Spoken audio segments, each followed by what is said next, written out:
uma cidade helenista, uma cidade onde não acreditavam no poder do nosso Deus, aleluia. Porém, é uma cidade muito rica, ela comercializava para todo o Império Romano, aleluia. E por comercializar para todo o Império Romano, os seus habitantes viviam muito bem abastados. Glorificado seja o nome do Senhor. Mas aí Jesus, depois de ter acalmado a tempestade no mar da Galileia, aleluia, depois de ter acalmado ali, ele chega até Gadara. E Jesus, chegando até Gadara, vem ao seu encontro dois homens, melhor dizendo, com um espírito ruim, um demônio que atormentava aqueles homens. E chegando até Jesus, eles se prostram diante do Filho de Deus. Porque, meu irmão, se você tiver Deus na tua vida, aleluia, os inimigos, os demônios, eles têm que se prostrar diante de ti. Eles têm que se prostrar em reverência a você. Porque você emana uma luz diferente, aleluia. Você emana a luz do Espírito Santo de Deus em tua vida. Certo dia, mais ou menos 2 horas da manhã, eu estava ali na minha casa, nessa época eu morava ali nas Rocas, em Natal.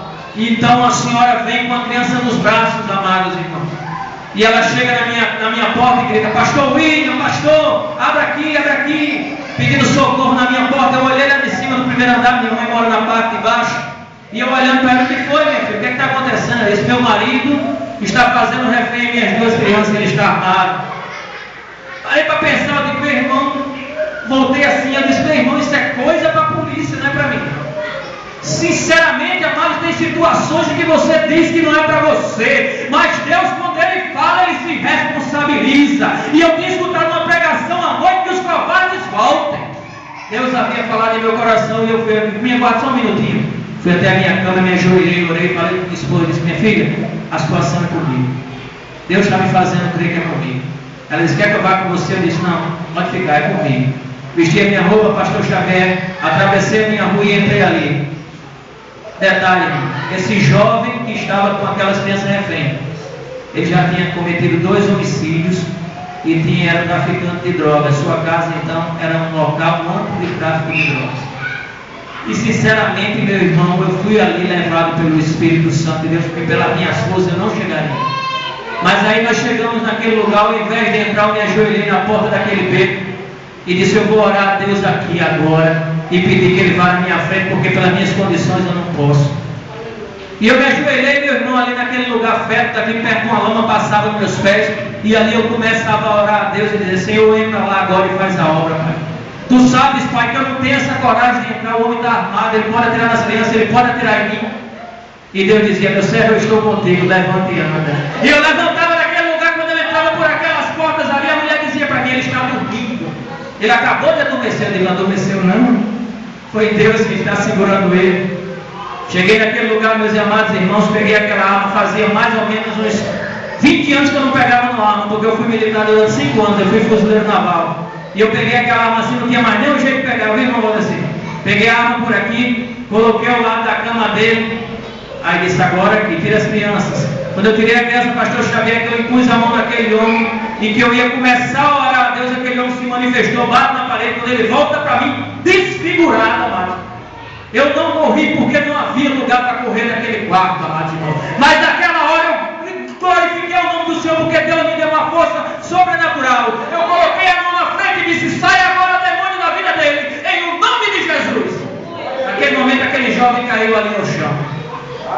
Oh, glorificado e exaltado seja o nome do Senhor. Quando Deus te mandar fazer uma obra, faça, meu irmão. Porque Deus vai na tua frente, Ele vai quebrando as muralhas, Ele vai endireitando os caminhos, Ele vai fazendo aquilo que tu não pode fazer, aleluia. E naquele momento aquele jovem ali foi liberto. Porém no outro dia aquele jovem começa, meu irmão, novamente na vida do tráfico. Começa novamente na vida da bandidagem. Começa novamente na vida dos assaltos à mão armada. E falei com ele para ele aceitar Jesus. Ele foi um dia comigo na igreja, disse que aceitava Jesus, mas continuou na mesma vida de bandidagem. Ele se convenceu de que estava errado, mas ele não teve uma verdadeira conversão. O resultado é que alguns meses atrás, aproximadamente 3 ou 4 meses atrás, o irmão Júnior, ele levou um tiro na cabeça que atravessou e arrancou a têmpora da sua cabeça. Um tiro de 38 na cabeça numa viela próxima à minha casa. E 2 dias depois ele acordava do coma no Valfredo Gugel. E eu ia ali visitar, não podia visitar, mas com 1 mês depois ele chega em casa, amados irmãos. E ele volta para casa e eu vou fazer uma visita a ele. Ele me confidenciou alguma coisa que eu fiquei realmente gratificado com esse Deus a quem servimos. Ele me confidenciava que no momento em que ele estava sangrando ao chão e que o sangue molhava aquela calçada em que ele foi atingido, ele lembrava das palavras que eu tinha dito a ele, que mesmo no momento da morte dele, ele poderia aceitar Jesus como Salvador. E ele dizia: meu irmão, eu acordei naquele hospital, quando eu olhei todo mundo de branco, eu pensei, eu tinha certeza que eu estava no céu, porque eu me lembro, pastor, no dia que o Senhor falou para mim e disse que mesmo no momento de aflição, eu poderia clamar por Jesus, que Ele não me deixaria. E naquele momento, aquele jovem então se levanta dali. Aí tenta se levantar e não consegue, porque ele está agora com um lado paralisado. Uma parte da língua dele foi arrancada pelo tiro. Ele não tem mais coordenação motora para andar, irmãos. Eu cheguei na igreja lá de Jardim Lora e pedi oração por aquele jovem. E eu disse para Jesus: Jesus, eu sei que eu não posso, mas tu podes. E eu quero ver aquele jovem entrar por essas portas caminhando. Aleluia. Não demorou uma semana, meu irmão, eu coloquei aquele jovem no meu carro. Levei para aquela igreja e ele entrou andando naquela igreja. E quando ele entrava, eu sentia meu corpo todo estremecer, em saber que um Deus tão poderoso e soberano está conosco. E muitas vezes nós nos acovardamos de fazer o que Deus manda, aleluia. Aquele jovem então agora está transformado. Aquilo tudo que era de ruim acabou. E quando eu chego naquele beco agora, ao invés de ouvir zum zum zum de droga, agora eu escuto um glória a Deus e um aleluia, e uma canção a tocar dizendo: grandioso és tu! Oh, aleluia! Esse é que é Deus, irmão. E é por isso que eu sirvo a um Deus verdadeiro e soberano que toma conta da minha e da tua vida, aleluia. Oh, glorificado seja o nome do Senhor.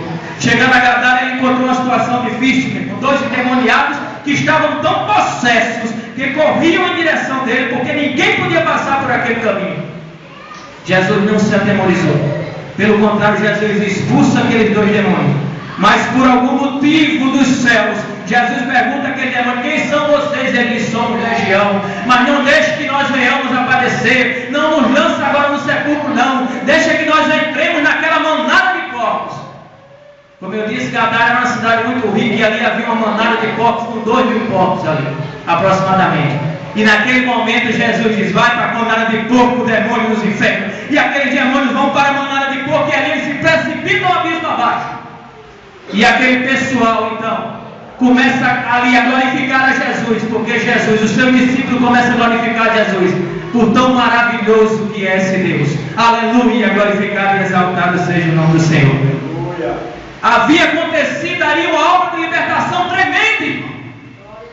Havia acontecido algo fantástico, inacreditável e sobrenatural. Porque aquele homem, como foi dito aqui na palavra, aquele homem, tudo que era amarrado, se ele estava algemado, ele quebrava tudo. Ele quebrava os grilhões e não deixava ninguém se aproximar. Aquele homem vivia sem vestes e morava nos sepulcros, amada igreja. Oh, aleluia! Porém, ao ver Jesus de Nazaré, aqueles demônios tiveram que sair da vida daquele homem. Aquele homem se prostra diante de Deus e ali ele está aos pés de Jesus. Muitas pessoas ficaram então ali maravilhadas com o poder de Deus. Porém, amados irmãos, muita cidade toda, diz a palavra do Senhor, em Mateus 8,34 diz: então a cidade toda saiu para encontrar-se com Jesus, e vendo, rogaram para que ele saísse daquelas terras. E aí eu começo a meditar na palavra de Deus. Meu Deus, por que tu deixaste então aqueles demônios entrar na manada de porcos? E eu começava a meditar na palavra de Deus, pensar: por que tu deixaste? Eram animais. Aí o Espírito Santo dava a Deus no meu coração: era necessário que vocês tivessem um exemplo desse na minha palavra. Era necessário que vocês tivessem um exemplo de pessoas que se preocupam mais com o material do que com as bênçãos espirituais. Era necessário que vocês vissem o exemplo de Jesus. Oh, aleluia! Eles expulsaram Jesus por quê? Por que será que esse povo expulsou Jesus? Será que eles expulsaram Jesus porque Jesus expulsara aquele demônio e eles não queriam que expulsasse? Não, igreja. Aquele demônio ali era realmente difícil de conviver, porque aquele demônio era um demônio violento, e as pessoas tinham medo até de passar por aquele caminho. Logo, não foi por isso que eles expulsaram Jesus. Não foi por isso. Aquele demônio, ele era, e tudo que pena dos porcos? Também não, igreja. Eles não tinham pena dos porcos. Como eu disse, era uma cidade que mandava a carne para todo o império. Então se ia matar mesmo, tanto fazia que matasse cair no abismo ou no matador, no açougue. Amém, igreja?